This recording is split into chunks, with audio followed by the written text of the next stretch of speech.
Spoon সম্পর্কে 5টি ভৌতিক তথ্য। নম্বর 1, ট্রান্সলিভেনিয়ার বারমুডা ত্রিভুজ। স্থানীয়রা একে এমন নাম দেয় এক কারণে, মানুষ এখানে কোনো চিহ্ন ছাড়াই হারিয়ে যায়।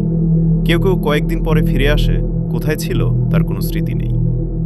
নম্বর 2, রহস্যময় খালি জায়গা। বনের গভীরে একটি নিখুঁত বৃত্ত রয়েছে যেখানে কিছুই বাড়ে না। বিজ্ঞানীরা কেন তা ব্যাখ্যা করতে পারেন না। বিকিরণের মাত্রা বেড়ে যায়, তবু কোনো উৎস নেই। নম্বর 3, ভাসমান আলোগুলো। দর্শনার্থীরা গাছের মাঝে ভাসমান জ্বলন্ত গোলক দেখেছেন। ক্যামেরা নষ্ট হয়, কম্পাস ঘোরে, আর সময় নিজেই ম্লান হয়ে যায়। নম্বর 4, রাতে চিৎকারের শব্দ। বন খালি থাকলেও মানুষ চিৎকার, পায়ের শব্দ আর ফিসফিস শুনে। অন্ধকার হলে স্থানীয়রা ঢুকতে অস্বীকার করে, তারা বলে বন তোমার নাম ডাকে। নম্বর 5, ফিরে আসা সেই নারী। এক নারী একবার 5 বছর ধরে নিখোঁজ ছিলেন। তিনি ফিরে এলে তিনি একদিনও বার্ধক্যে পড়েননি এবং ভাবলেন কেবল কয়েক মিনিটই কেটেছে।